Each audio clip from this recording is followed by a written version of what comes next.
Greetings, just making a quick video here to run through my workstation and sort of what I would use day to day when I'm cutting stencils, and to give anybody watching the sort of idea of what you can pick up if you actually want to get into stenciling and start cutting them yourself.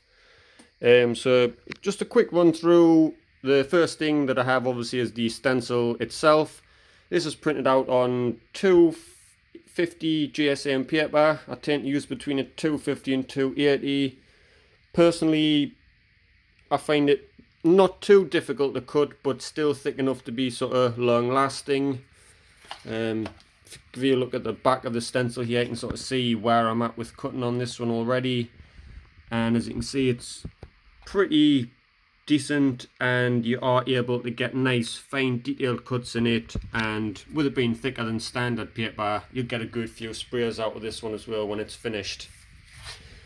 And next thing you are going to need is a cutting mat, which is just a very basic bog standard cutting mat. They're fairly cheap. You can pick them up for, say, between £5 and £10 depending on the size.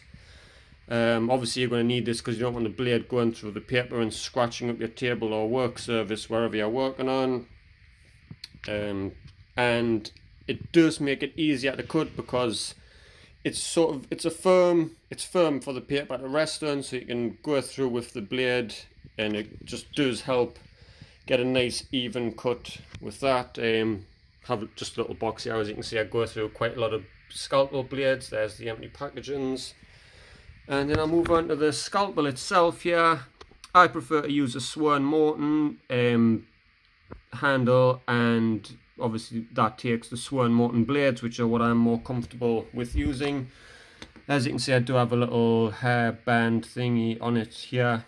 Obviously that's just for grip and comfort, and if you're sort of going to be cutting 6, 7, maybe even 8 hours a day, you're going to want something that's a bit easier on the fingers. That just works perfect for me. And then probably the most important thing would be the blades themselves. My personal favourite is the Swan Morton E/11, which, as you can see, has a very, very fine tip on it. Perfect for fine details, but as you can imagine, running a blade like that, it's quite easy to snap, and they do go blunt very quickly. So I would probably go through 50 of those at a time cutting a stencil. And then the E11, which is slightly different to the E/11, a little bit confusing. As you can see, the blade doesn't come as a finer point on this one, so they are a lot longer lasting. Not perfect for the fine details, but they are excellent for cutting sort of larger areas of the stencil. Like I said, get in with these fine, really detailed cuts here that you can see. The E11 is what I've used to create this effect. Hopefully that's going to be helpful to anybody wanting to get into stenciling. You can probably pick up these basics for less than £30 altogether, I would say, and that will include a nice pack of, are these 100 blades?